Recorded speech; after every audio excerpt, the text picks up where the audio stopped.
Hey everybody, executive producer and host, Pete Turner from the Break It Down Show. Hey, I wanted to do today's introduction once again, by the way, in an airport terminal, this time in Orlando, Florida. I was doing some client visits and working on some show stuff, and as you know, the Bulletproof Podcast rig never fails me. That is an H6 from Zoom and SM35 microphones from Shure. If you want to do a podcast, that has got my professional endorsement. This stuff is awesome. You're not going to notice the crowd, probably won't notice the background music, but if you do, it's quite pleasant.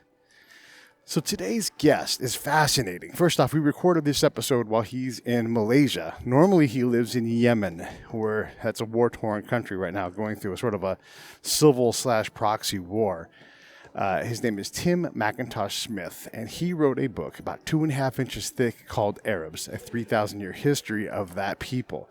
And so you learn about Arabs, the history of Islam, and the Arabic language. It is a fascinating read. If you're into that part of the world, the Orient, Arabs, Islam, history in general, it is an absolutely invaluable book. If you work professionally in that part of the world, it's compulsory. You have to read this book, and it's just fantastic. Tim's done this is one of those books that 100 years from now, people will still be referencing it because it's just, I just can't say enough stuff. If 5 stars is the top, I'll give it 17 stars. It's a really great book. So if you're interested in those kind of things, definitely buy it. It is worth a read, especially because there's a lot of charts and helpful things as you get through the names and the times. It's very good. So on Kindle, it's excellent. Either way, I'm joined today by COL John McKay, who also reviewed the book and is an international man of excellence himself, retired Marine Colonel, and you all probably remember him from several episodes here on the Break It Down Show. So the three of us get together and have a long conversation about the book, Arabs, and Islam in general.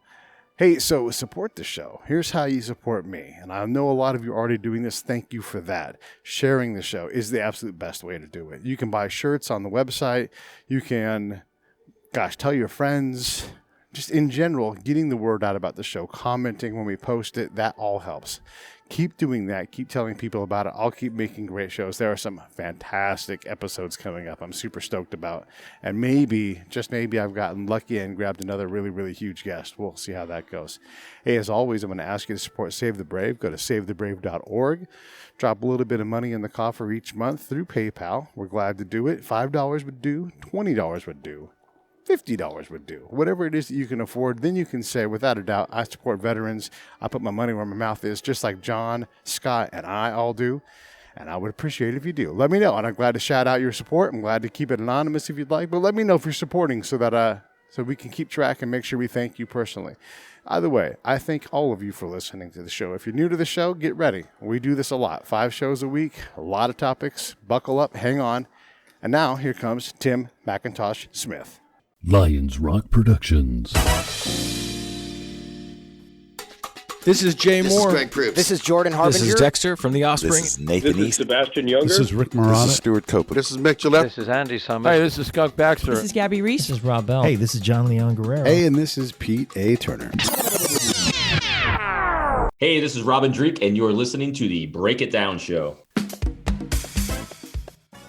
This is Tim Mackintosh-Smith, and we're listening to the Break It Down Show. Yeah, we've got Tim Mackintosh-Smith, who's written an incredible book. It's the 3,000-year history of the Arabs, and it's a 2.5-inch tome, and it's just an incredible, outstanding book. And a while back, I was sitting across from Marine Colonel John McKay, who's co-hosting today, sitting across from him. We were talking about your book, and he said, "Man, I would love to talk to Tim." And so we reached out, and Tim at the time lived in what is currently still war-torn Yemen. And over the months, we've managed to get our schedules aligned, and we have this chance to have this conversation. And I guess for all of you in the audience, you're about to have your mind blown. The 3,000-year history of Arabs. Tim has done. Is this going to be one of those books that 100 years from now, it'll be like one of those foundational books of knowledge about the Arab people? I mean, this is a really incredible thing, and we're so fortunate to have you, and of course, blessed to have John here as well, because John has a deep knowledge of this stuff and world events in general, and actually has written a review about the book. And I just I want to give John a chance to chat, but I want to preload the first question. And you know, the United States has just killed the number one general in Iran.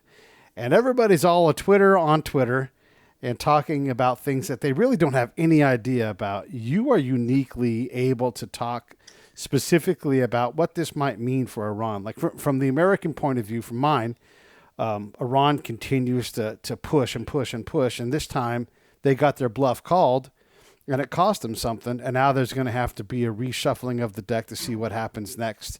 This is not the beginning of a big war. This is the continuation of this herky-jerky confrontation that the region, the Greater Orient has with Iran. I'm going to leave that question sitting and let John kind of open up and give his thoughts, and we'll get to it.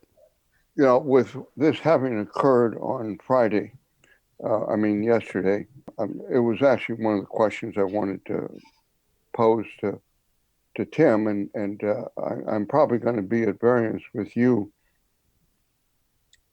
Pete, because my question to Tim was, does this have the potential, the killing of the two generals, the Iraqi general, Qasem Soleimani, and the Iranian general, does this have the potential of being a game changer vis-a-vis regional tensions? Look, first of all, I would say I'm not an Iran expert, and actually, it's kind of, Iran is a funny place. It's next to the Arab world, but it is so different in many ways.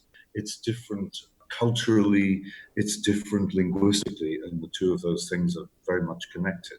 Okay, there's a shared faith in Islam, but Iran is kind of a bit of a closed book to many of us who live in the Arab world. And this recent happening, well, I was completely shocked by it. I wasn't entirely surprised. It seems to be like a kind of early 21st century equivalent of gunboat. I won't say gunboat diplomacy. There was nothing diplomatic about it. It was certainly, I would say, a very rash act. Whether it's a game changer, I don't know. If you ask me in a week, I might be able to give you a better question. I hope and pray that the region isn't heading for all-out confrontation. Maybe things will just bubble along as they are, but on a much higher level of escalation. Thank you. You hear shrill voices that this actually constitutes an act of war. And the turnaround question I would ask is, not necessarily of you, Tim, but what would we, the United States, have done if Iran, somebody in Iraq, whoever, had killed General Petraeus or killed Jim Mattis? What would the reaction of the United States have been? Well, that is exactly the question that you have to ask yourself always in such cases. And all right, is it enough to say the guy was planning attacks on the United States? I mean, it wouldn't stand up in a court of law. Of course not. Of course not. And I don't think there's any doubt about the rashness and illegality in international law of what's happened. Exactly. But I would say actually the drones are the present day equivalent of gunboats. Looking back to the British Empire, and the Brits were accused of a certain rashness, gung-ho-ness in their actions, and I think probably the Trump presidency will be seen by history in the same light. Well, the United States was a quick learner because we certainly flexed our quote unquote diplomatic muscle through that type of thing in Central America in the 30s, China in the early part of the 1900s. We were quick to pick that sort of thing up, and we could go on philosophically for how much damage that probably has done. Yes. The difference today to me seems that, assassinations are hardly unknown in history, and assassinations of this nature, but actually to proclaim that you have done it, and so quickly is really, it seems new to me. As I say, I'm not an expert on Iranian history, but going back to the 50s, there was the case of Mossadegh, but I don't think there was any claim to whoever was behind the assassination made in such a way as this. The very same day, Right. President Trump says, "Oh, I ordered it." So this does seem to be quite upfront, to put it mildly. Yeah. He manages to do that, intended or otherwise. Yeah. Yeah. Okay, let's get in a little bit into the book, because it goes, first off, it goes way, way back, and you talk about a variety of things, becoming Arabs and how the language evolves, and how only relatively recently it became a written language. What on earth possessed you to write a multi-thousand-page tome that's so complex? And how long did this thing take to do it? And then why did you do this? Well, I did it much against my better judgment, because I knew it would take a hell of a long time, and I knew it would be damned hard work, and it was. But mainly, I did it because somebody asked me to do it. You would never willingly put yourself through writing a 3,000-year history. It really is. It's hard work. It's endless work. Yale University Press, the publishers, suggested it first, I think, back in about 2008, and it came out in 2019. So really, it took 11 years. Now, not all of that was writing. The first few years were saying, no way will I do this. Much too hard work. Why? Not enough money, and so on. But in the end, when you get into something like this, you look at all your notes from the reading from past years, decades, and you kind of put it all together, and then you just kind of beaver away. You put your head down. Really, in the planning, it took 5 or 6 years. In the actual writing, it took 3 or 4 years, and then there's all the editing process. So it takes a long time. Philip Hitti's Arab History, which came out about 1933, I think, which was a great book, and still is very, very useful. I think he took something like 10 years. Albert Hourani, his big Arab history came out about 30 years ago. Also, it took a similar time. You can't really deal with such a long time scale in just a year or two. It takes years and years. Oh, wow. Well, in my humble opinion, you've done an outstanding job. One thing I've tried to do, and talking about timescales, by the way, is that a lot of people who've written about Arabs in the past, they start their books by saying, in 622 AD, the Arabs burst onto the international scene with the advent of Islam and the hijrah of the Prophet Muhammad. When he traveled from Mecca to Medina. And all right, that is a possible starting point. But I've done quite a lot more. And I looked at, I said, that was about 1,400 years ago. Right. But in fact, we have written references to Arabs going back 1,400 years before Islam. So I've tried to cover that first forgotten half of Arab history that a lot of people neglect. And it's so important for understanding the second half. Yeah, you talked quite a bit about the early, the Arabian Peninsula, the Southern Arabs, and all of the evolution of these different people. I especially loved when they figured out a camel and a horse made for a fantastic, middle mini war unit, because you could provision yourself and move quickly. Where do these texts come from that allow you to pull these bits of brilliance. I mean, I've spent a lot of time in the Middle East, not as much as you, but that's the first time I'd heard about that. I knew they raided, but I didn't understand the tactics of it. Yeah, well, if you look back at the old texts, they always talk about camels and horses going together into battle, and exactly as you say, you kind of load your belongings onto your camel and your food supplies and your heavier weapons and armor and everything else, and you kind of plod along, and then you have your light-footed horse trotting away beside you. And then when you actually go into battle, you couch your camel and it sits down, and you jump onto your horse and you whiz into battle with your lance. So you have kind of, you are your own baggage train, effectively. And this is what made Arab armies so effective and so brilliant in the early period, this combination of those two creatures, the camel and the horse. I think I said somewhere in the book that if you try to fight wars using only horses or only Arab horses, which are very light and fast, it would be like trying to fight a battle today using a Lamborghini sports car. Right. So you need that transport as well, heavy transport, which is provided by the camel.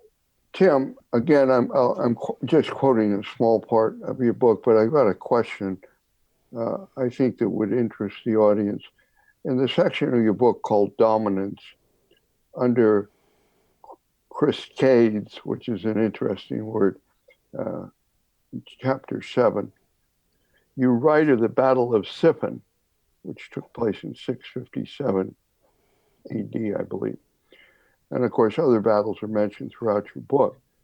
But I came away with your description of the Battle of Siffin, and the words you used, which I thought were excellent, brilliant, with a distinct impression that this was a battle all but unknown in the West, really. I mean, I've got a couple of encyclopedias of military history, and I think the most extensive is about 3 paragraphs.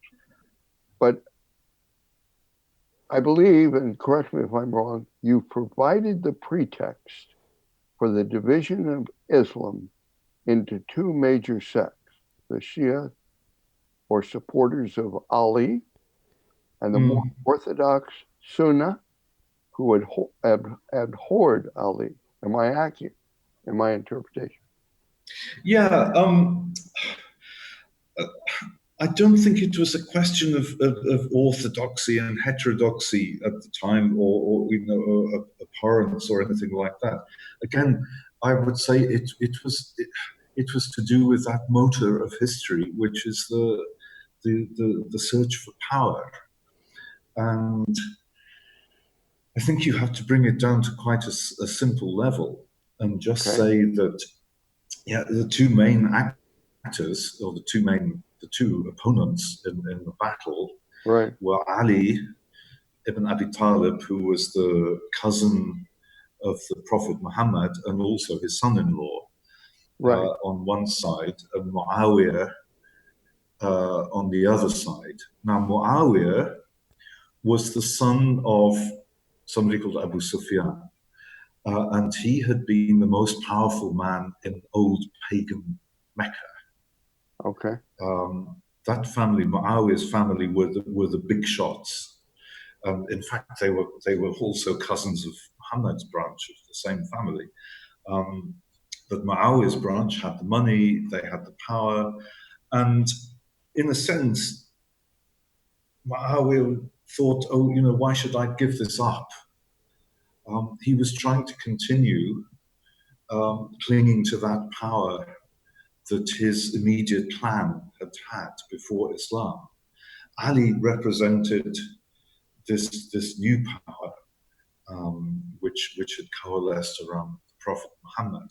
Right. So it was really this search for power that caused that conflict and that battle, a terrible, terrible battle, and quite a reliable figure, though as Arabic texts always say, God only knows the truth.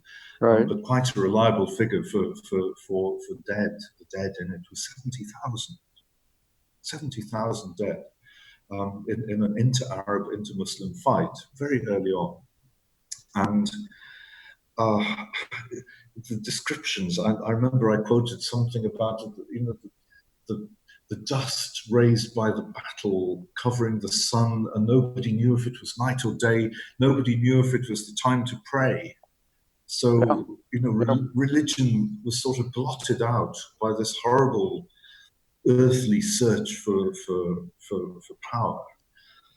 And there was it on it went with nobody really winning. Perhaps Ali actually on winning slightly getting the upper hand. And then Muawiyah's side said, look, we've got this holy book, the Quran. And on his side, they tied copies of the Quran or probably leaves of the Quran to their lances. And they said, let the book of God decide. Let God decide in this.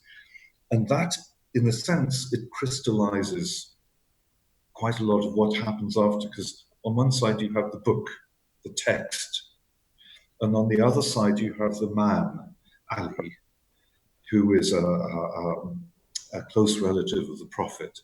So it is a bit of a conflict between the authority of the word and the authority of a person.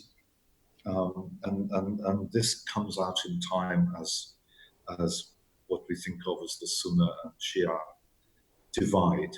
But really, to begin with, it was to do with power. And I believe that most history, probably all history, is to do with power. Yes. Power, money, sex, all that kind of thing. Really? Yeah. I'm shocked. This is mine. I want to keep it, or no, I want to take it from you. That is the motive force of history. Yes, absolutely. If we're all nice to each other, then there isn't much history happening. Thank God. Who was it? Fukuyama saying, "Oh, history announcing the end of history." And I think if we were all good friends, perhaps history would end. Tim, how did the empires deal with the Arabs in general? What kind of texts are out there? I mean, I don't know if they go all the way back to Sumerian times, but Babylonians, Egyptians, Romans, how did they deal with the early Arab sects? Or were the Arabs just so far out in the hinterlands that they weren't really a problem? Well, obviously they were far out, and that's probably one. That's a possible basic meaning of Arab. The people who sort of dwell in the boondocks, in the sticks. But in fact, even though they were physically, geographically a long way away, they were often very important because Northern Arabia, think of it, the Arabian Peninsula kind of slots in like a wedge, like a keystone into Eurasia, okay? Or think of Africa plus Eurasia, this huge landmass. And there's all this coming and going, east-west, mostly east-west. And this conflict between empires, a couple of thousand years ago, we're talking about Romans and Persians, and here is Arabia slotted into this very important junction, where three great land masses are coming together: Africa, Asia, and a bit to the north, Europe. Okay, so even though the Arabs were kind of on a limb in the Arabian Peninsula, they could be very useful to empire builders and empire defenders as a kind of defensive force. And leaping ahead to the British Empire, the Brits in South Arabia, they had something called the Hadrami Bedouin Legion. John Bagot Glob, the commander in Transjordan, he had a sort of Bedouin legion. He had these guys on camels who who were very mobile and good fighters. And this is how Arabs tended to get used by neighboring empires. So, in fact, the very first mention of Arabs that we have, it's 853 BC. I think it's 853. Certainly 9th century BC. It's an Arab owner of camels who seems to have hired or lent 1,000 camels to the dispute between the Assyrians and the Babylonians. So really Arabs come into history with that as kind of middlemen, providers of transport, mercenaries. That's their kind of role. And they continue to play that part up until when the Roman and the Persian empires begin falling apart and very, very weak in the early 7th century. And then they see their chance and they leap into world history as empire builders themselves. Just a quick observation in your book and in your, shall I say, adopted country was referred to and is referred to in Roman chronicles as the Arabia Felix, happy Arabia. Yes, and it was important to the Roman Empire. The number of people that have any feeling for that, and to put together the Queen of Sheba with Yemen, even among your more fervent evangelicals, I'm not sure they can put the square peg in the square hole all the time with that. Yeah, I'm not sure what your question is exactly here. My question John. was, it was an observation more than anything else, that as far as the Roman Empire and the Arab region coming to the fore, the Romans certainly exploited it from what you. Oh yes, yeah, you're absolutely right, and obviously there was more interaction with Arabs or speakers of Arabic-like languages in the north of the peninsula, like the Nabateans, right? The people in Petra, in right. today's Jordan, people in Palmyra in today's Syria, who were kind of traders and middlemen, and the Romans had a lot to do with them. But also, you're absolutely right. They had dealings with Arabia Felix, Yemen, right down in the south of the peninsula. And the Romans even sent an expedition not many decades BC under somebody called Aelius Gallus, who was the commander in Egypt. And that went down deep into Yemen. In fact, it failed and they had to turn around and go back. If I may say, one of many failed interventions in what we now call the Middle East from outside. But there was a lot of interaction, much more than we think. Little prescient, I would say. Yes. People say history repeats itself. History doesn't. Again, history like religion is innocent, but people repeat themselves. That's right. The history repeating itself thing, and we're kind of jumping around, but this just strikes me as a curious question. In Judeo-Christian history, specifically Christian, you have this Reformation that happens. There's a schism, and then we all kind of think, granted, it's tremendously bloody, and everybody's sort of fractured, but Episcopalians, Presbyterians, Baptists, we all kind of can get along together. Yeah.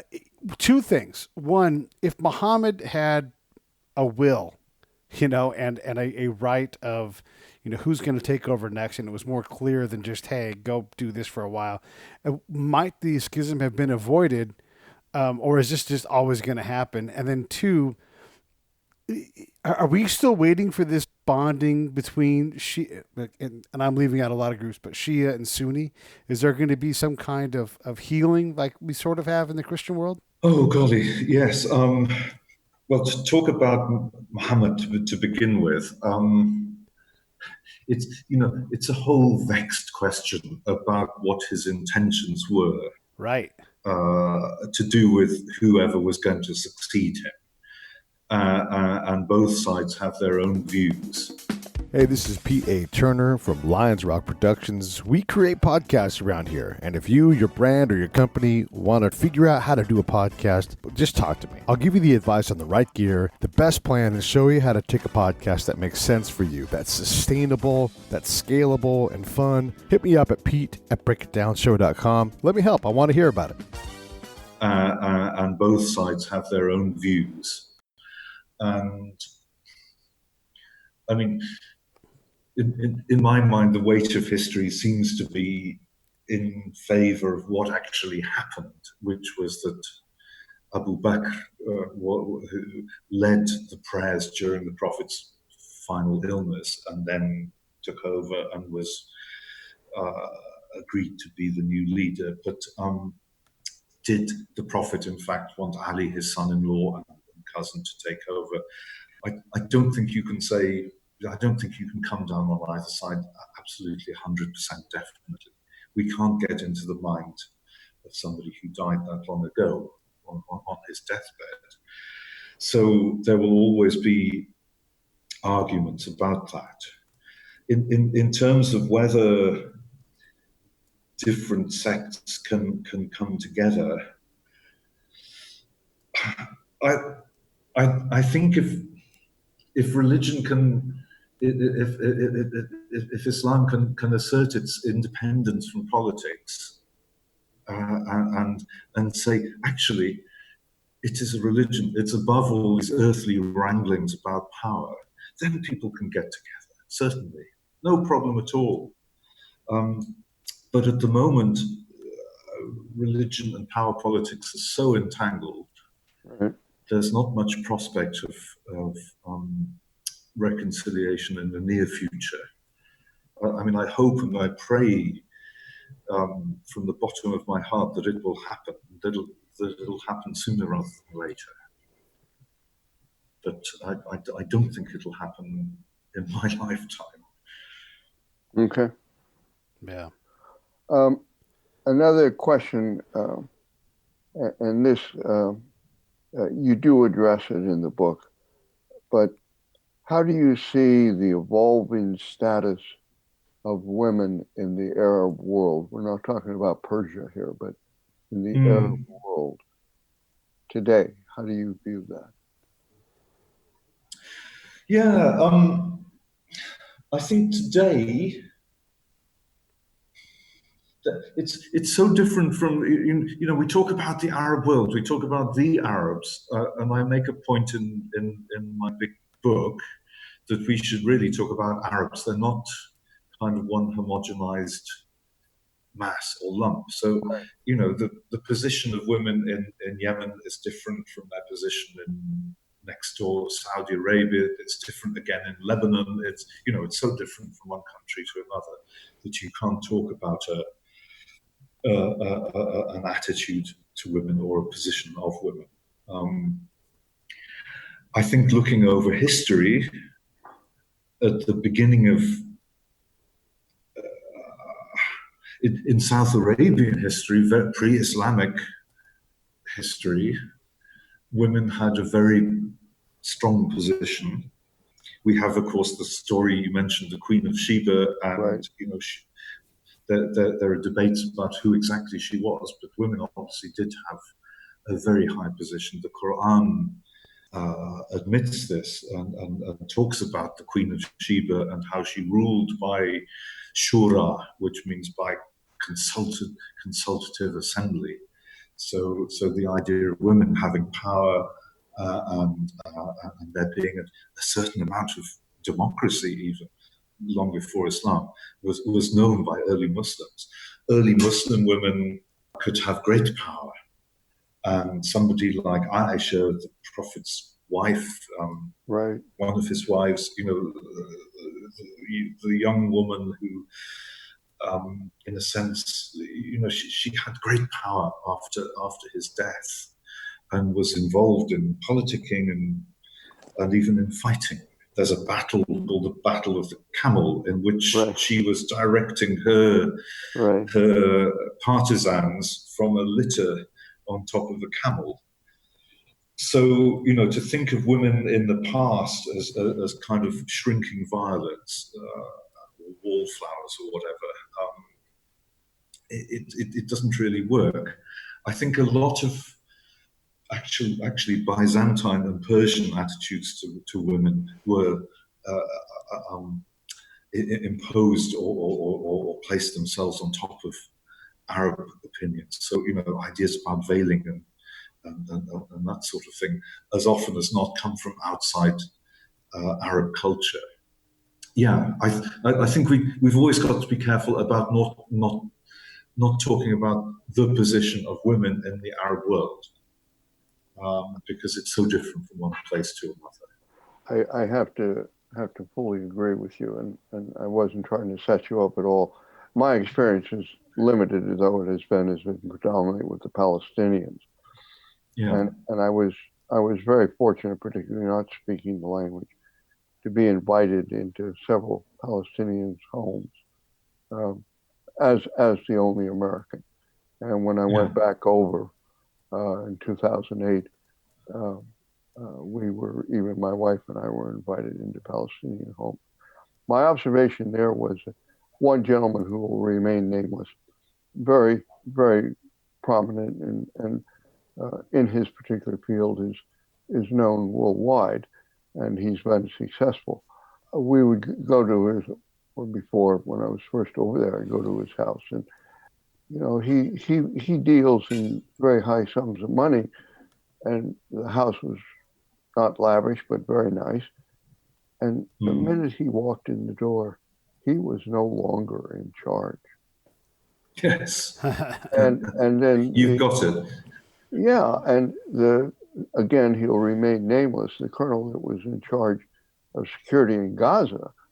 And I had a wonderful Bedouin translator, Khalil, and we went everywhere together, and I was not burdened with other Americans, but this colonel would often have us in the house, and I was explaining to Pete, you walked in, you could hear the women in the kitchen, but you didn't see them.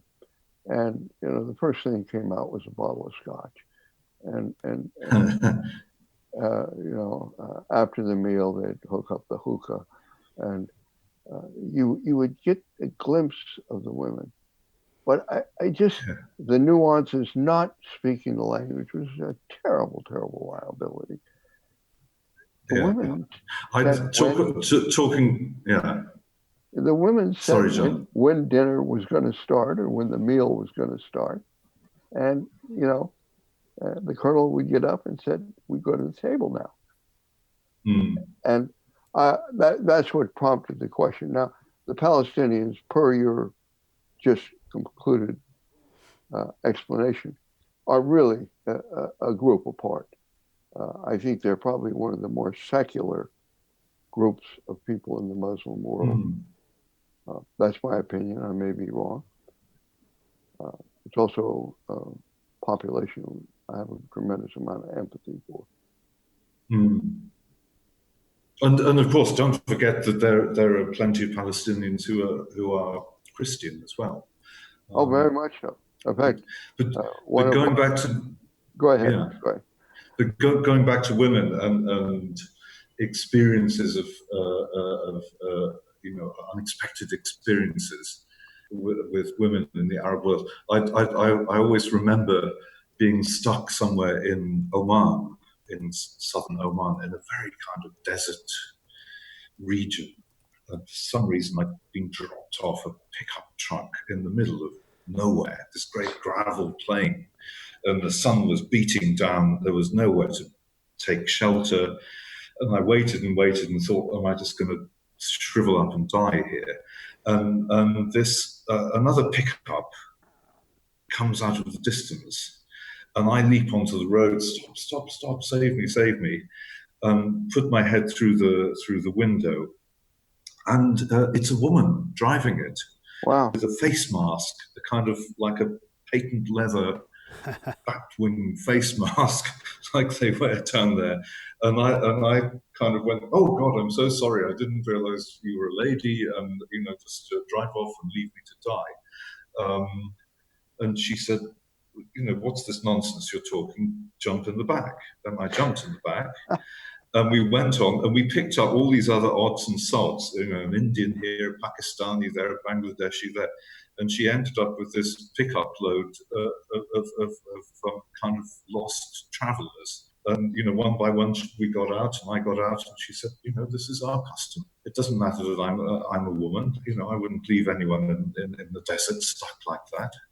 So, you might see her wearing her batwing face mask and think, oh, don't speak to her, keep your distance. But in fact, there she is doing what any guy would do. There is that perception, I guess, or misperception about the Arab world in general.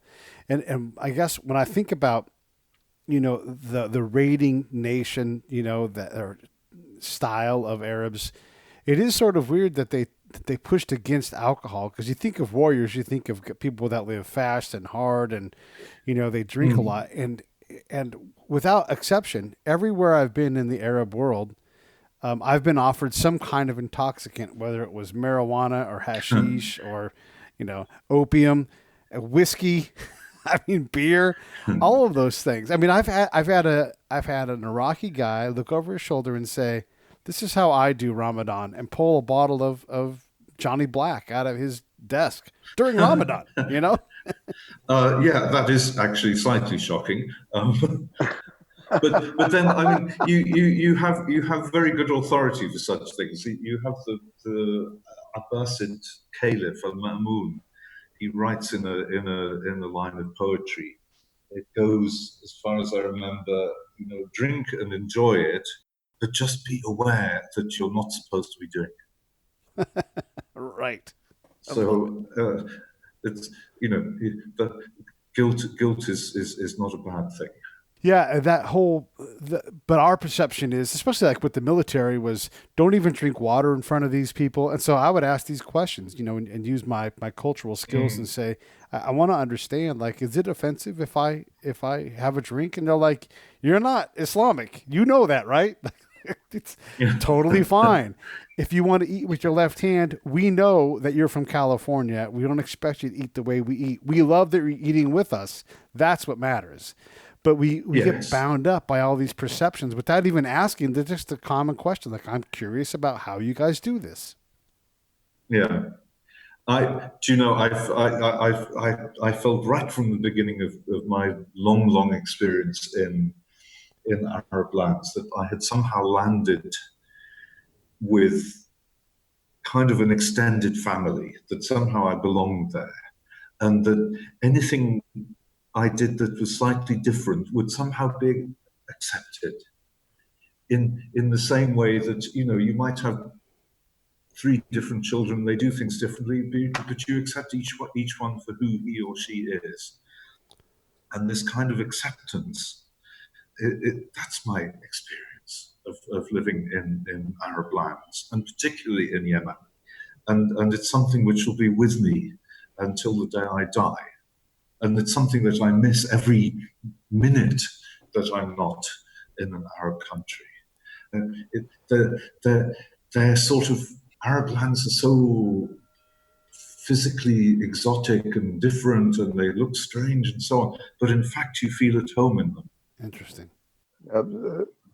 If I go back to one of the themes in your book, which I happen to agree with totally, and I tried to get that across in the review, is the criticality, and I use the word intentionally, of language.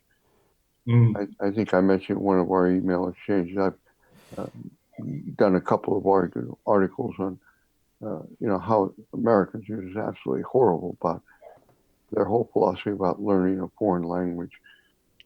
It's to our detriment, I feel.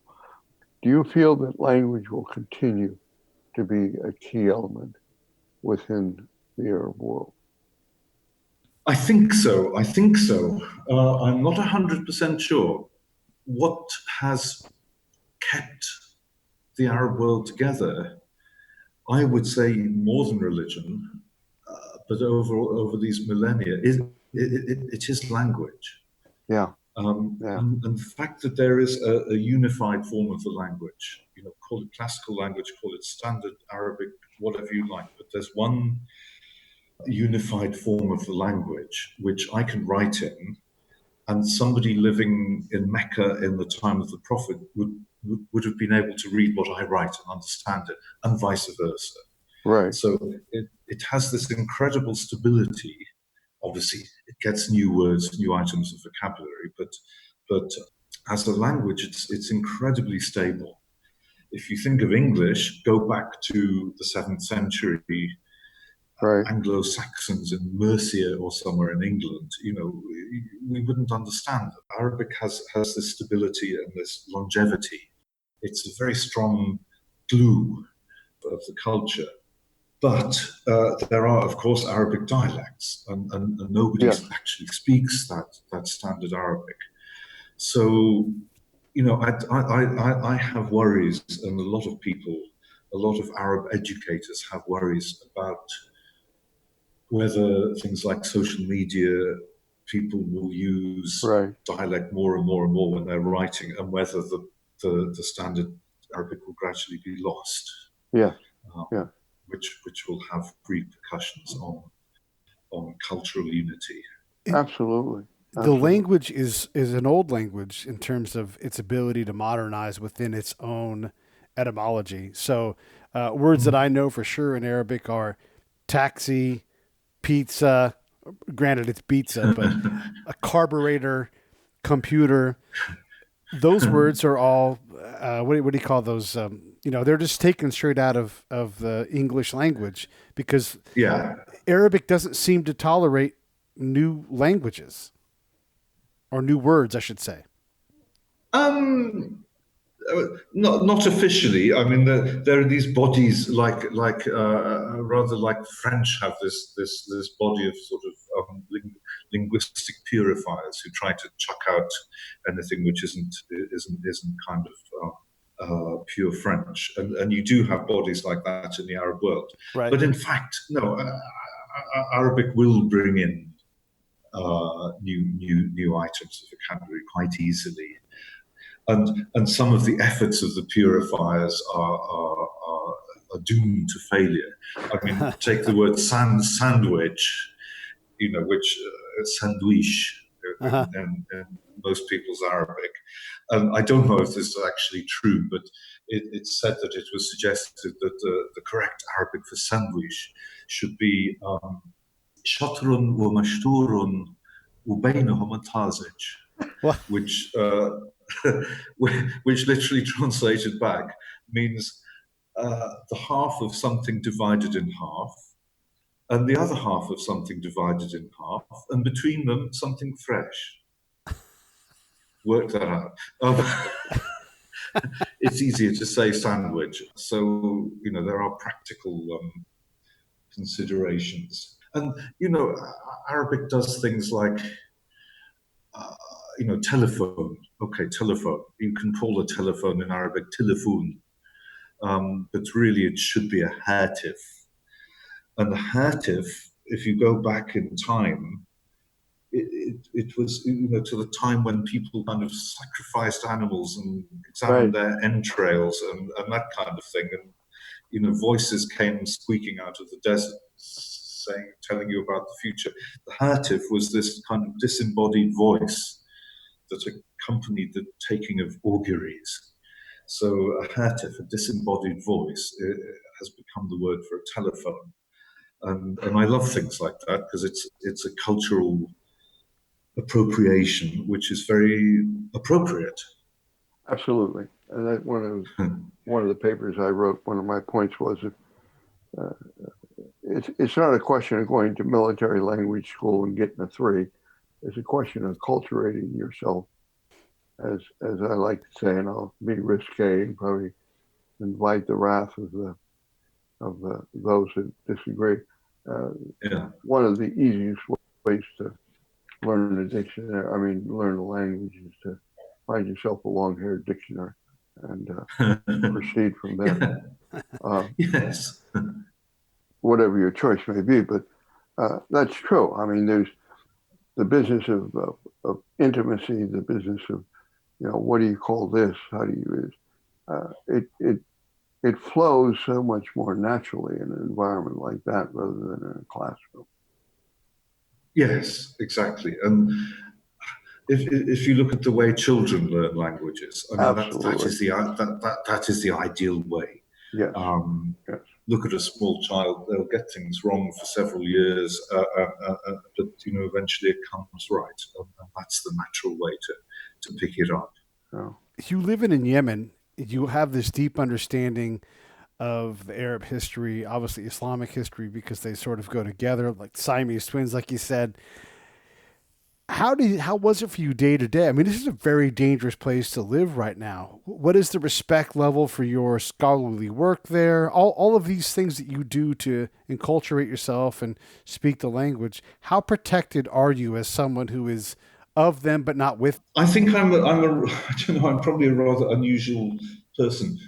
I've lived in Yemen for so many years that I'm kind of just a kind of anomalous part of the furniture, and through all the darkest days with missiles coming in, the house literally shaking and the glass breaking and etc.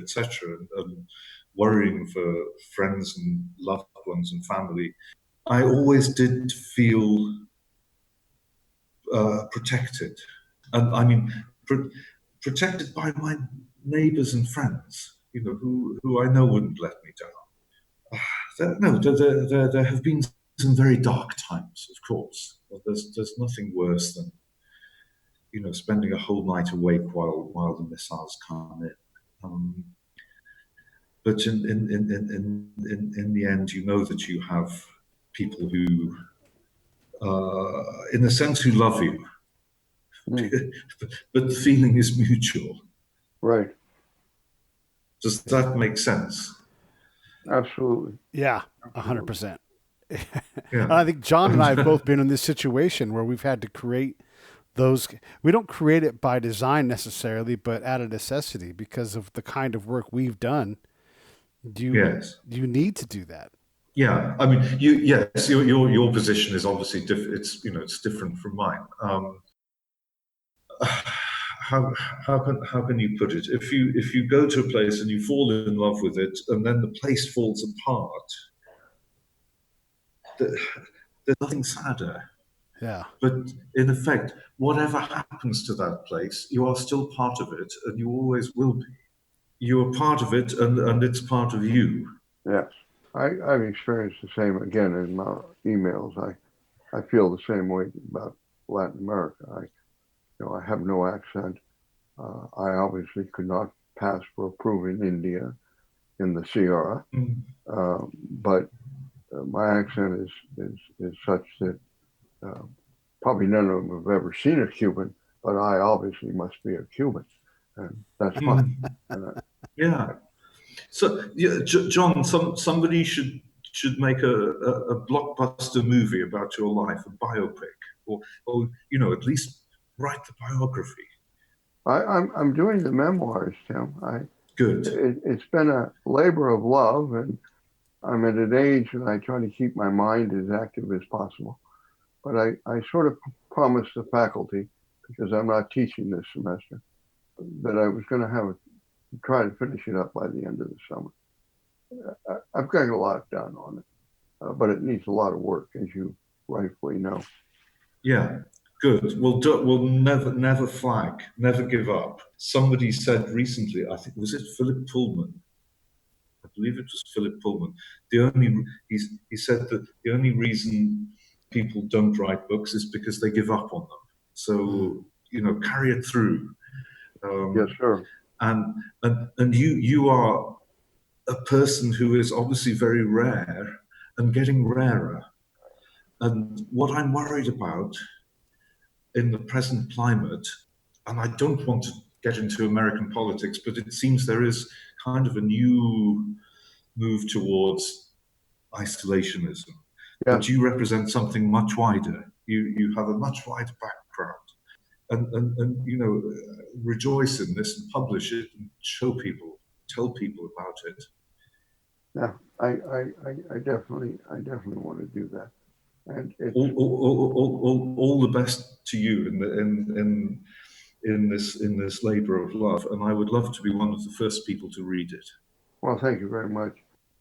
I have come to the conclusion, because I've been exposed to a very unique life, and I think I've also been, perchance, lucky, or maybe actually thought out things to do to increase my exposure, as it were, to the vagaries of the world, and it's been a wonderful experience. Now, I rolled the dice a couple of times, almost came up with snake eyes, but hey, it's Great. I love that. Yeah, the idea of the rolling the dice and vagaries, and there's another great word, vicissitudes. yes, I'm familiar with it. Not many people bandy that word around these days, vicissitudes. People like yourself have had plenty of vicissitudes. It makes you a much richer person. Money cannot buy vicissitudes. You have to go through the darn things. But then if you can write them down afterwards, you've done a service to mankind and literature. Well, thank you, sir. I appreciate it. And, as in one of our early conversations, the last thing I want to do is memoirs of Colonel John McKay. And I took the K-bar between my teeth and charged the machine gun nest.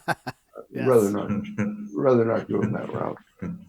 Hey, Tim, I have another question for you about the book. As you went through it, I'm sure your mind was blown any dozen number of times, but what stands out? What did that book teach you, either about yourself or about the Arabs? What's the one big thing? Oh. There was one, it's actually a line of poetry, and it taught me this. I knew the line of poetry before, but it taught me the real meaning of it. And how can I explain it?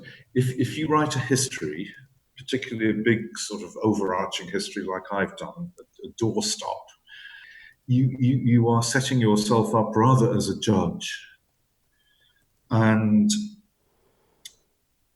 in the same way as a judge has to come down, occasionally on one side or another, that's part of the job. You do feel a responsibility. And sometimes it's an onerous, it's an awful responsibility. And sometimes I felt I was wearing the black cap. I don't know if it's the same in the US, but in Britain, when people were still executed, when the judge passed a sentence of death, he would put on a black cap. And sometimes when you write a history, you feel you are wearing the black cap, and it's an awesome and awful, terrible responsibility. And more, I had this line of poetry going through my mind, and it's actually by my grandfather, who was a poet, not at all known, but it's something that we used to have read to us when we were little, and it's the beginning of a poem, and it goes, "Judge not, or judge as kindly as you can. Only God discerns the heart of man. Judge not, or judge as kindly as you can. Only God discerns the heart of man." If you're a historian, you have to judge, and you have to judge kindly. And you have to be aware that there are things that you can never know. And if you believe in God, you will say God knows them. So it's kind of you have a sense of, I hate to say it, of power, because you're writing about what people have done in the past, and you're making decisions. Was this good? Was this bad? Was it right? Was it wrong? And I don't think in history you just say this happened, that happened, this happened, that happened. No, you have to make judgments in order to pull out the strands of history. But you have to be aware that you must cling to a humility, that you must never overreach yourself. And I hope I've done this. Well, I can tell you this. Everybody that I've talked to about the book who's read it or is desperate to read it are all glowing in their praise. And I don't know that many folks from the Arab world that have read it, but I think you've written an incredible book. So I don't think you have to wear too much of a black hat. You can sit back and go, man, I wrote that motherfucker, and be damn proud of it. It's a hell of a book, man. Yeah, well, you kind of actually, in reality, you alternate between the black cap and the dunce's cap, because you also realize when you're writing a book like that how much you don't know at all. Yeah. But yeah, it is a bit of a. The other thing that I want to sneak one more question in, then I'm going to let John ask whatever he wants.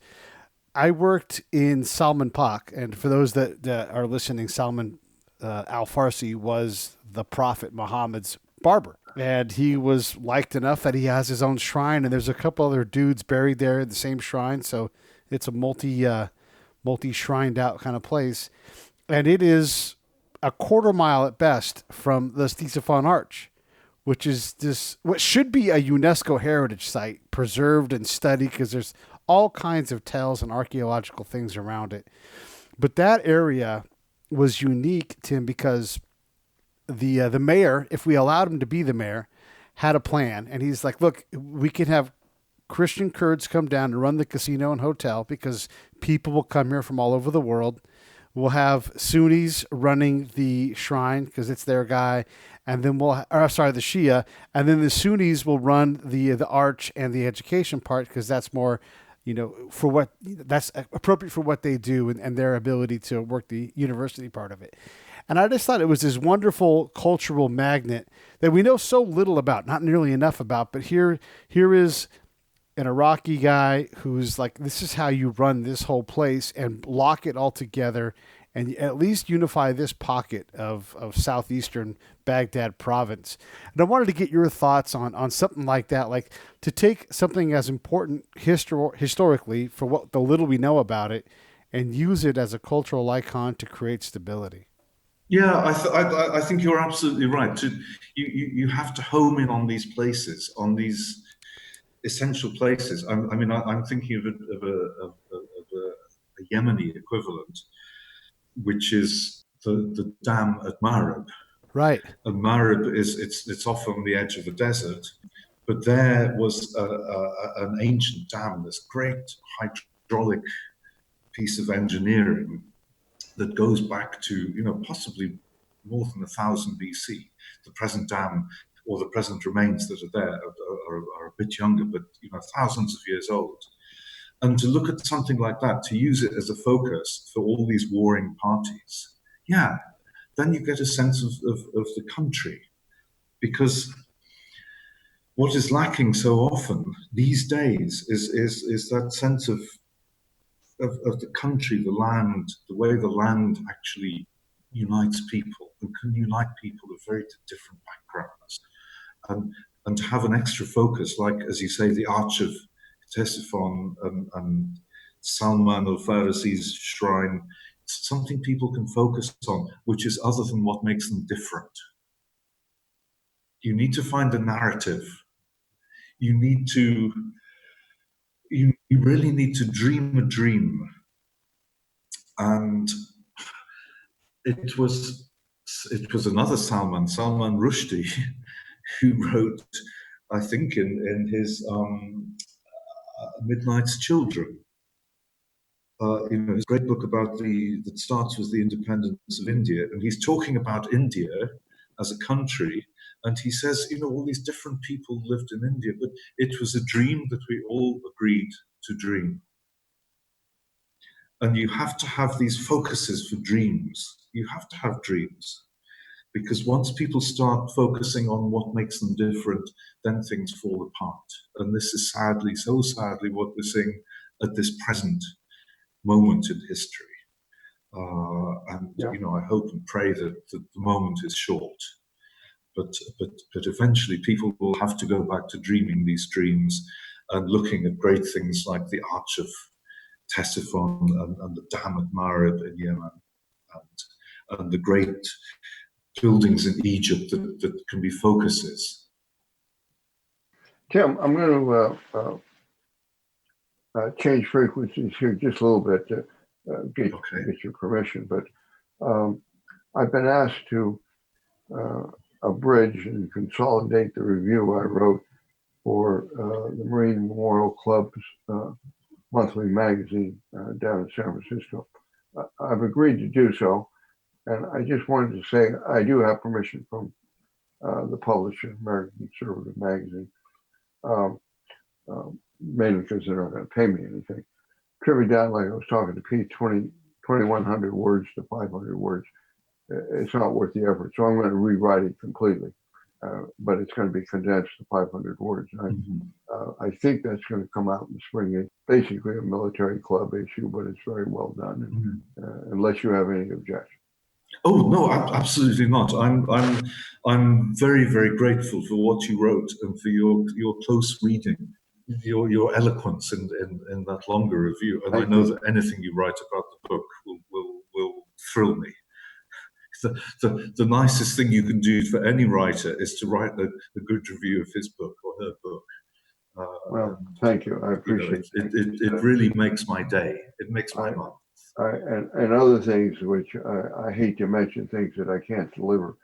I'm working with a couple of high-ranking general officers in the Marine Corps to get your book on the Marine officers reading list, which you're supposed to, as a Marine officer, as you move up through the grades, you're supposed to read a certain set of books. I've recommended this for colonel and above. That appearing on the commandant's reading list.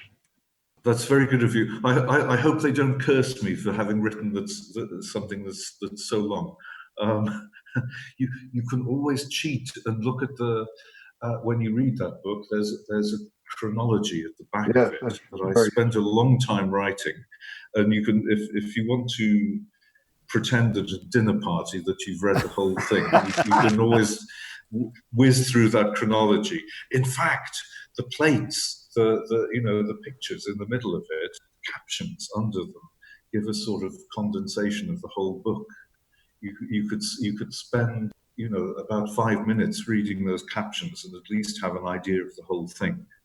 Yeah, of course, yes. I'm not advising people not to read my book, but if you want a quick overview, there is that chronology at the back. Plus, it's fun. I mean, there are lots of those bits of funny poetry and prose. Oh, it's beautiful. The book is really, I mean, obviously the knowledge is fantastic, but just it's very eloquent, man. And you've done a great job. It is. Yeah. A very erudite author. Yeah. But he makes it fun to learn. He really does. The writing is so good. Yeah, I'm also told that there are some terrible puns. No. I've been around the British quite a bit, and your puns are not terrible. I have approached some British officers. Yeah, they're mediocre. The two of you, I appreciate that almost more than anything else you've said about my book. My puns are not terrible. I am the son of my late father was rejoiced in terrible puns. The more terrible the pun, the better. So to know that they're not that terrible is great. Thank you. Well, listen, this has been a great hour, and I hope we can get you again. Also, would love to have you come out to the States and do a book tour. And I know John and I would bend over backwards trying to get you booked out, at least on the West Coast where we have some connections. But this book is something that, honestly, anybody in the military should be reading if you're going to understand anything in the Mideast or Orient, to understand what you've put down. It's compulsory if you want to be relevant in the modern fight that we have in that part of the world. If you're not talking intelligently about the Mackintosh-Smith master work, then I'm going to struggle to take you seriously. It's like not being familiar with the Quran and going there, and it doesn't make any damn sense. So make sure, if you guys, get this book on Amazon. Make sure you rate and review it because that gets the book advanced up. You can see Tim's worked for years on this thing, and we all deserve to give him a little bit of credit, a little bit of money out of our pockets. Gosh, I'm telling you right now, whatever the book cost you, you're going to get way more than that back. Tim, thank you so much for coming on. Will you come back and talk with John and I again? Thank you very, very much. I can't thank you both enough. You've both said the kindest possible things, and I greatly appreciate them. And yeah, I would love to talk again. I don't know what about. I'll have to write another big book. Not needed. We might find something else to talk about. Perhaps I'll start writing poetry. I'll write a haiku. Haiku, there you go. Yeah. Haiku. Another thing that I'm saying deeply from the heart, I really hope I get to meet you, and the sooner the better. You're a fascinating gentleman. So are both of you, and I can hear the bell. It sounds as if we've, been having a boxing match. That's the end of the round. With those bells, I guess we'll call that an episode. Thank you so much, Tim. Thank you, Pete. Thank you, John. Thank you both very much.